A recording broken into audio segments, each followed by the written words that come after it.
Hello and welcome to another episode of Caregivers Community. I am Danielle and I am your host. I am a family caregiver. I'm also a cancer family caregiver. As you may know, if you're new to the channel, my mom was diagnosed with stage 3 metastatic cancer, ovarian cancer, and she has been diagnosed for 3 years. She is currently stable. And I share my personal experiences, my advice on this channel to help caregivers and non-caregivers alike. So welcome to the Caregivers community. Today's episode, we are going to be talking about what to say and what not to say to caregivers. So let's just get right into it. Let's talk about the taboo or not so nice things you should say to caregivers, even though I know that everybody's coming from a place of kindness and trying to help the best that they can. Some of these words can be very triggering to caregivers, and sometimes they're overwhelmed as it is and they just don't know what to reply back, which is understandable. So let's help you out by giving you different scenarios of what not to say and what to say, just so we get a baseline of maybe how to approach caregivers a little bit differently as they are caregiving and also feel lost and very overwhelmed and maybe a little bit don't know what to ask for. So let's get right into it. I have some notes, so I may be looking down every once in a while to just like look at them because I don't want to get this wrong. But there is one thing that people always say: let me know if you need anything. This right here, let me know if you need anything, is so difficult for caregivers to even answer because they already feel so overwhelmed and so overstimulated and sometimes so exhausted that they don't even know what to ask for anymore. Their brains are so on overdrive that we don't know what to ask for anymore. So maybe by telling them that you're going to come over on a certain day and a certain time for a certain amount of hours, that will give the caregiver relief to maybe take a nap or go for a walk or do a different activity where they don't have to concentrate on caregiving for the moment.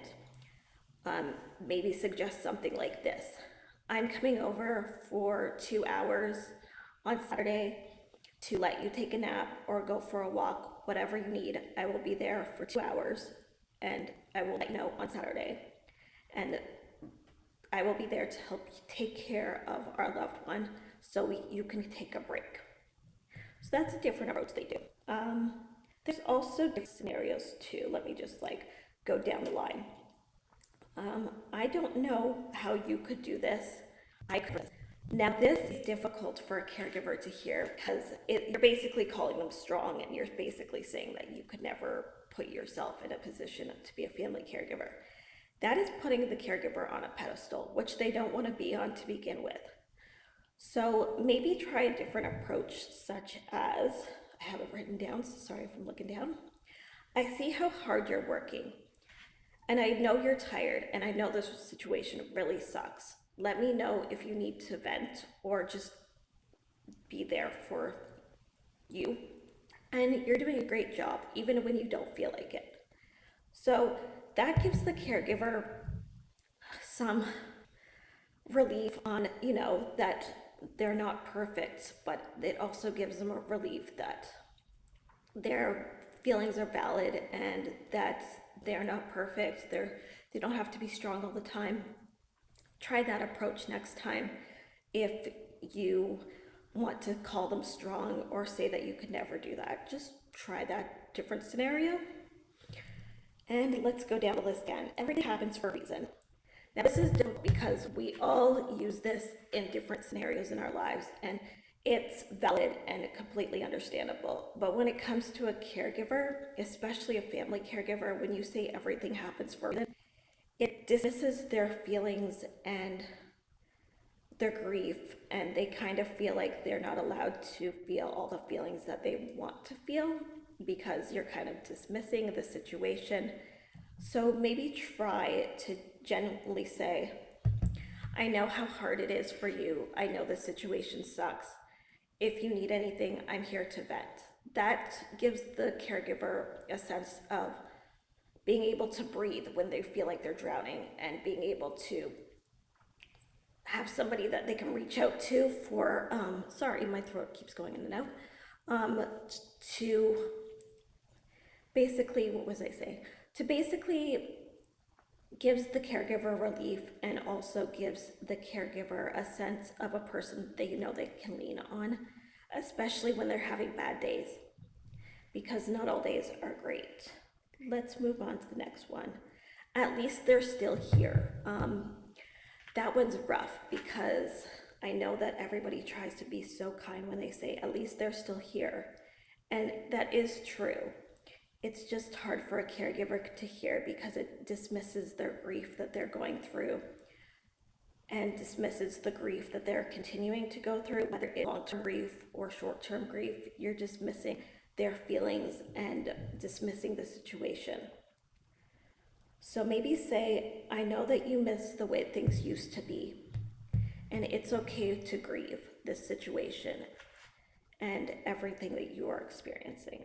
This gives the caregiver a sense of relief, that they can grieve without feeling guilty, because a lot of caregivers feel a lot of guilt that they're not doing enough, they're not there enough, that they're not saving their loved one enough. By telling the caregiver, I know you miss the way things used to be, it's okay to grieve that.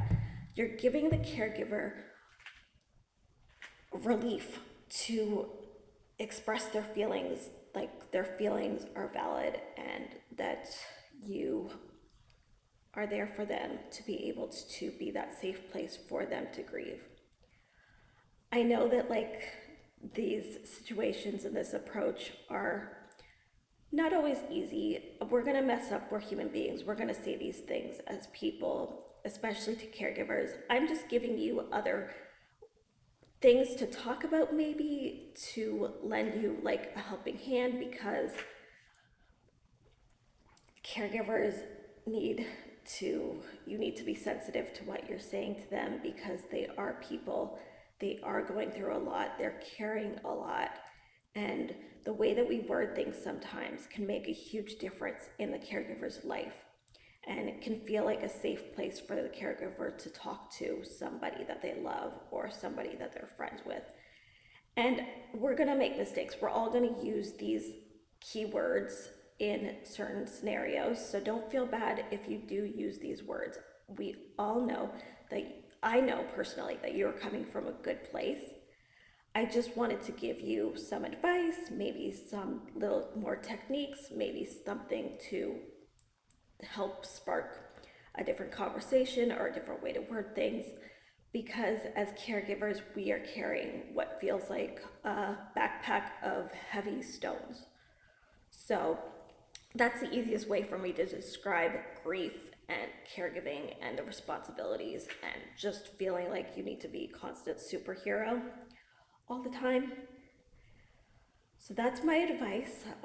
Let me know if any of these helped, or if you have heard any of these things before, as a caregiver or as just a person in general.